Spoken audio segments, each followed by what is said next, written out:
Friends, welcome back to my channel. तो आज की इस वीडियो में मैं एक्सप्लेन करने वाली हूँ 1992 में आई मूवी दीवाना को। तो आइए शुरू करते हैं। मूवी की शुरुआत में हम देखते हैं कि एक बड़ी हवेली में एक औरत पूजा कर रही थी। वह अपने बेटे रवि का तिलक करवाकर उसे म्यूजिक शो के लिए सुंदर नगर भेजती है। उसके जाते ही उसके चाचा धीरेन्द्र प्रताप और उसका बेटा नरेंद्र घर आकर रवि की मां लक्ष्मी देवी से बिजनेस के कुछ कागजात पर साइन करवा लेता है। वह बिना पढ़े ही उन पर साइन कर देती है क्योंकि वह उन पर बहुत विश्वास करती है, लेकिन असल में वह उन्हें धोखा दे रहे थे। इस काम में हवेली के मुनीम चिंतामणि भी उनका साथ दे रहे थे। वो रवि और माँ को मारकर उनकी जायदाद पर कब्जा करना चाहते थे, लेकिन उनकी यह बातें उनका सिक्योरिटी गार्ड अशरफ सुन लेता है, जो हवेली का वफादार था। वह अशरफ को गोली मार देते हैं।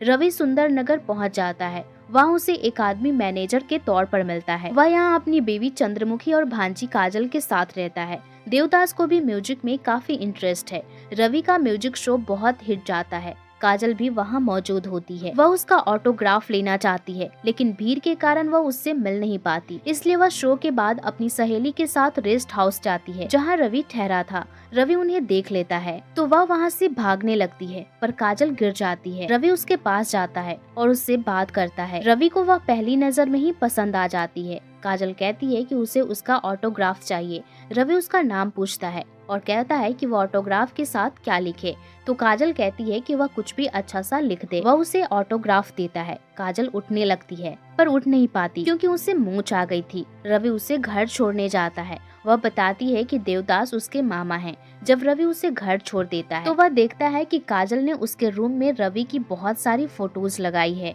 क्योंकि वह उसकी बहुत बड़ी फैन है। रात को काजल ऑटोग्राफ देखती है तो रवि ने उसमें लिखा था कि आप जब भी आईने में अपना चेहरा देखें तो याद रखें कि कोई और भी आपको देख रहा है। रवि सिक्योरिटी गार्ड के हाथ काजल के लिए एक लव लेटर और फूलों का गुलदस्ता भिजवाता है, लेकिन उससे पहले उसके मामा वो लेटर पढ़ लेते हैं। काजल के कमरे में पहुंचते हैं तो देखते हैं वहां पहले से ही रवि ने बहुत सारे फूलों के गुलदस्ते भिजवाए थे। वह काजल से पूछते हैं कि क्या तुम रवि से प्यार करती हो। वह हाँ कह देती है। रवि काजल से शादी करना चाहता था। इस बात से वह बहुत खुश होते हैं। काजल की फ्रेंड्स चाहती थी कि कॉलेज के फंक्शन में रवि चीफ गेस्ट बनकर आए और काजल उनके सामने डांस परफॉर्म करेगी, लेकिन काजल थोड़ा हिचकिचा रही थी, पर उसकी फ्रेंड्स उसे मना लेती है और काजल बहुत अच्छा डांस परफॉर्मेंस देती है। पर फंक्शन के बाद रात को काजल रोते हुए घर आती है और कहती है कि रवि वापस जा रहा है। इस बात से उसकी मामी उसके मामा पर बहुत गुस्सा करती हैं कि वह उसे झूठे सपने दिखाकर अब वापस जा रहा है। अगले दिन रवि जाने से पहले एक बार उनसे मिलने आता है और काजल के मामा मामी से कहता है कि वह काजल से शादी करके उसे साथ ले जाएगा। दोनों की शादी हो जाती है और वह हवेली वापस आ जाते हैं। हवेली में उनका बहुत अच्छे से स्वागत होता है। रवि की माँ इस शादी से बहुत खुश होती है। रवि के चाचा और नरेंद्र भी वहाँ होते हैं, लेकिन वह शादी से खुश नहीं होते क्योंकि वो सोचते हैं कि अगर हवेली को वारिस मिल गया तो वह इस हवेली पर कब्जा नहीं कर पाएंगे। रवि काम के सिलसिले में कहीं बाहर जाता है। तभी नरेंद्र उसके कमरे में पहुंच जाता है और उससे बदतमीजी करने लगता है। काजल वहां से भाग जाती है। रवि और माँ हवेली पहुंच जाते हैं। काजल उन्हें सब बता देती है। रवि नरेंद्र को बहुत मारता है। यह सारा प्लान धीरेन्द्र और नरेंद्र का था, पर सच्चाई सामने आने पर धीरेन्द्र कहता है कि नरेंद्र ने बहुत बड़ी गलती कर दी, इसे मार देना चाहिए था। यह कहकर वह उसे लेकर वहाँ से चला जाता है। धीरेन्द्र कहता है कि वह उनके पूरे खानदान को खत्म कर देगा। रवि और काजल घूमने जाते हैं। उनके फार्म हाउस पर धीरेन्द्र हमला करवा देता है। वह दोनों वहां से भागते हैं, लेकिन रास्ते में गुंडे उन्हें पकड़ लेते हैं। रवि काजल से भागने के लिए कहता है। काजल न चाहते हुए भी वहां से चली जाती है। नरेंद्र रवि को गोली मार देता है और रवि भी उसे तलवार से मार देता है। रवि पहाड़ी से नदी में गिर जाता है। काजल घर आकर माँ को सब बता देती है। तभी धीरेन्द्र वहाँ आता है। माँ कहती है कि वह सबको उसकी सच्चाई बताएगी, लेकिन वह उन दोनों को ही कैद करवा देता है। चिंतामणि वहाँ आता है। उनसे कहता है कि उसे अपने किए पर बहुत पछतावा है। उसने यह सब पैसों के लालच में धीरेन्द्र का साथ दिया, लेकिन उसे पता नहीं था कि वह रवि को मरवा देंगे। वो उनसे शहर छोड़ने के लिए कहता है। वह तीनों वहाँ से भाग जाते हैं। यह बात धीरेन्द्र को पता लग जाती है। अपने आदमियों से कहता है कि वह उन तीनों को ढूंढकर मार डाले। काजल और माँ दूसरे शहर चले जाते हैं और उनके फैमिली लॉयर मिस्टर शर्मा के घर में रहने लगते हैं। अगले सीन में हम देखते हैं कि काजल माँ के साथ मार्केट से आ रही थी। तभी बाइक पर बैठा एक लड़का राजा माँ को टक्कर मार देता है। और वह गिर जाती हैं। यह देखकर काजल राजा को थप्पड़ मारती है और डांटने लगती है। तभी वहाँ पुलिस आती है और उस लड़के को ले जाती है। उसके पापा मिस्टर सहाय उसे पुलिस स्टेशन से छुड़वाकर ले जाते हैं और घर पहुंचकर उस पर बहुत गुस्सा करते हैं कि उसकी वजह से पुलिस वालों के सामने उन्हें झुकना पड़ा। उन दोनों की आपस में रिश्ता अच्छा नहीं था। अगले दिन काजल चिंतामणि के साथ मंदिर जाती है। तभी राजा बाइक पर वहां आ जाता है। जिस टैक्सी से वो आई थी उसमें फूलों का गुलदस्ता रखवा देता है और उसकी टैक्सी के साथ बाइक चलाने लगता है। वो अपने घर पहुंच जाती है, लेकिन जैसे ही वो जाने लगती है ड्राइवर उसे कहता है कि आपका फूलों का गुलदस्ता रह गया। राजा भी उस वक्त वहाँ मौजूद होता है तो काजल उसे देखते हुए कहती है कि यह मेरा नहीं है। मिस्टर शर्मा माँ से बताते हैं कि सारी जायदाद काजल के नाम हो चुकी है। काजल घर की बालकनी में खड़ी होती है तो देखती है कि राजा उसके सामने ही खड़ा था। राजा अपने दोस्तों से कहता है, मुझे हर वक्त वही दिखाई देती है।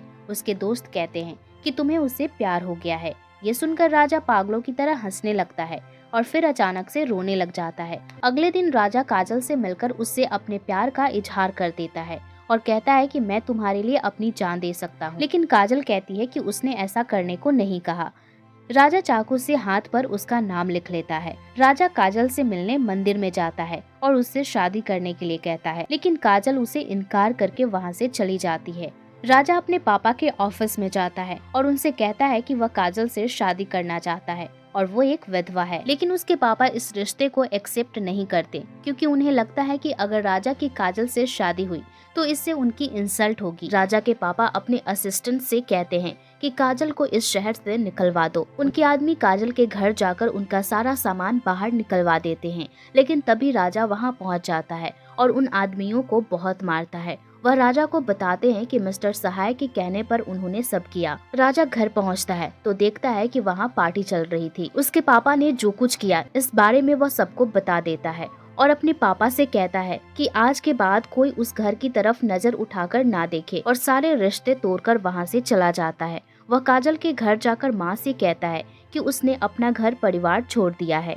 वह काजल से प्यार करता है और उससे शादी करना चाहता है। माँ काजल से कहती है कि वह रवि को भूलकर राजा से शादी कर ले। काजल कहती है कि वह ऐसा नहीं कर सकती, लेकिन माँ कहती है कि अगर तुम शादी नहीं करोगी तो मैं अपनी जान दे दूंगी। यह सुनकर काजल वहाँ से भाग जाती है। माँ भी उसके पीछे आती है। सामने राजा खड़ा था। माँ राजा से कहती है कि काजल की मांग भर दे। राजा ऐसा ही करता है। मंदिर में राजा के दोस्तों माँ चिंतामणि और मिस्टर शर्मा के सामने राजा और काजल की शादी हो जाती है।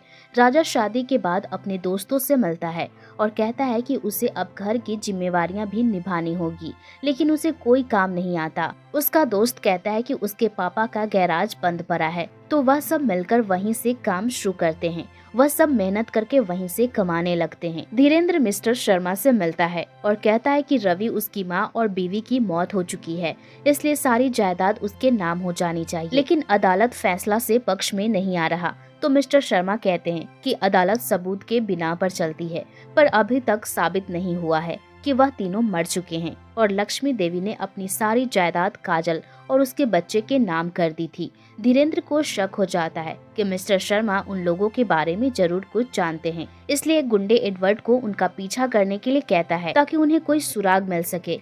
राजा गराज से टेस्टिंग के लिए गाड़ी लेकर जाता है, लेकिन उसकी ब्रेक फेल थी। इस वजह से उसका एक्सीडेंट हो जाता है। राजा के फ्रेंड्स यह बात काजल को बता देते हैं। वो भागती हुई हॉस्पिटल जाती है। राजा को ज्यादा चोट नहीं आई थी। वह दोनों घर वापस आ जाते हैं तो माँ बताती है कि आज काजल ने तुम्हारे लिए करवा चौथ का व्रत रखा है। काजल ने दिल से राजा को एक्सेप्ट कर लिया था। अगले दिन माँ और चिंतामणि गरीबों को खाना खिला रहे थे। तभी माँ की नजर रवि पर पड़ती है। वह टैक्सी में बैठकर वहां से निकल जाता है। वो उसका पीछा करती है पर गाड़ी निकल जाती है। घर पहुंचकर माँ शर्मा जी को सब बताती है। वह कहते हैं कि वह रवि को ढूंढ निकालेंगे। रवि मिस्टर शर्मा के ऑफिस जाता है, लेकिन वॉचमैन कहता है कि वह ऑफिस शिफ्ट कर चुके हैं और उसे उनके नए ऑफिस का एड्रेस मालूम नहीं है। रवि वहाँ से चला जाता है। रास्ते में कुछ गुंडे उससे पैसा मांगने लगते हैं, उसकी अंगूठी लेने लगते हैं, लेकिन वह अंगूठी देने से इनकार कर देता है, इसलिए वह उसे मारने लगते हैं। तभी राजा गाड़ी लेकर वहां पहुंच जाता है और गुंडों को मारने लगता है। गुंडे वहाँ से भाग जाते हैं। रवि को काफी चोट आई थी, इसलिए राजा उसे अस्पताल ले जाता है। डॉक्टर उसका इलाज करते हैं। राजा घर आ जाता है और अगली सुबह फिर से उससे मिलने अस्पताल जाता है। वो रवि से उसकी फैमिली के बारे में पूछता है, लेकिन रवि कहता है कि उसे अपनी माँ का एड्रेस नहीं पता और वह शहर में नया है। घर आकर राजा काजल को इस बारे में सब बताता है। काजल का जन्मदिन था, इसलिए राजा बर्थडे पार्टी रखता है। काजल कहती है कि वह उस शख्स को भी पार्टी में बुला ले।